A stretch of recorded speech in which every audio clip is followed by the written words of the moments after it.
On Tuesday afternoon, government officials in Delaware sat at a computer constantly refreshing the web page of a public flight tracking site. At the same time, a group of journalists, community groups, and volunteers gathered at a small airport in a place called Georgetown, Delaware, not far from President Joe Biden's home, because they had all received word that a plane load of migrants with a one-way ticket aboard DeSantis Airlines was on its way. After the Florida governor, Ron DeSantis, chartered 2 planes of migrants from San Antonio in Texas to Martha's Vineyard, Massachusetts, without any warning, Delaware was going to be prepared for DeSantis' next move in his twisted game of gotcha. But officials in Delaware had no itinerary to work off of. They were at the mercy of this flight tracking site that any Joe Schmo with an internet connection could have accessed. Officials watched as a little airplane icon, which was originally set to travel from Texas to Florida and then to Georgetown, landed in Nashville, Tennessee, and then finally in Teterboro, New Jersey, which is just across the Hudson River from Manhattan, according to Politico. No migrants on the plane. DeSantis had stoked the coals of speculation earlier in the day by declining to confirm or deny any details about that flight or say whether it was carrying migrants. And his office later refused to say if the plane that landed in New Jersey was part of his program to relocate migrants. I'm sure he's pretty pleased with himself for punking the public once again and for pulling off another hilarious stunt intended to cause chaos and confusion. But there's nothing funny about playing with people's lives. Most of the migrants shuttled to Martha's Vineyard under false pretenses came from Venezuela. And according to the nonprofit legal aid group representing many of them, most of them were asylum seekers or planned to be. So let me let you in on a little secret, because it's not obvious given how these migrants are being treated. Seeking asylum is not a crime.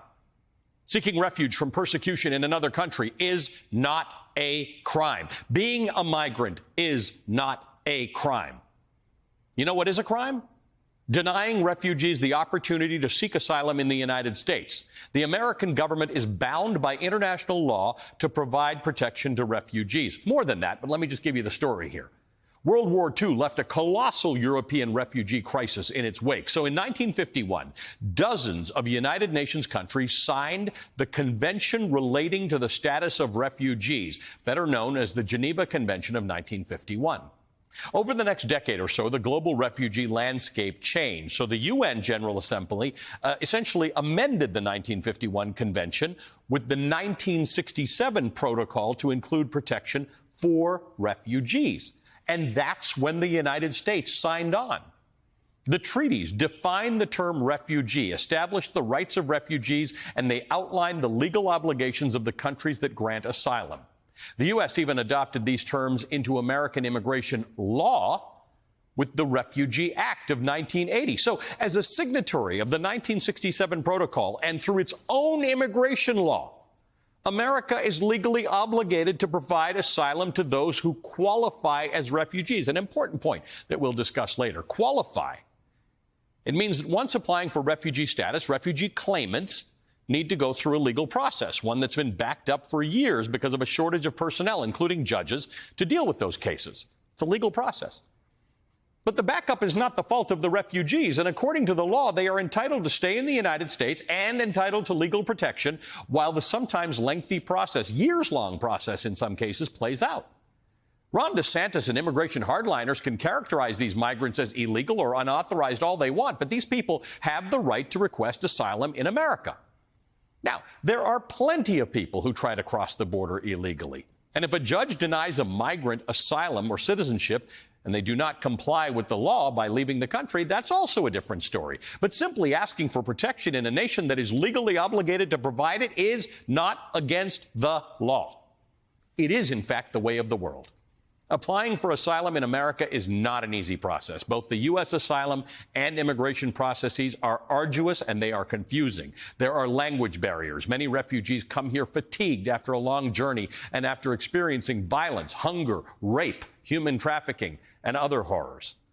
Then they need to communicate those fears to a border guard and to judges, convincing them that if they were to return to their home country, they would without a doubt face persecution that's based on either race or religion or nationality or membership in a particular social group or a political opinion. Even then, many who fit the description of refugee and have valid reasons for fleeing their countries are in fact denied asylum by America.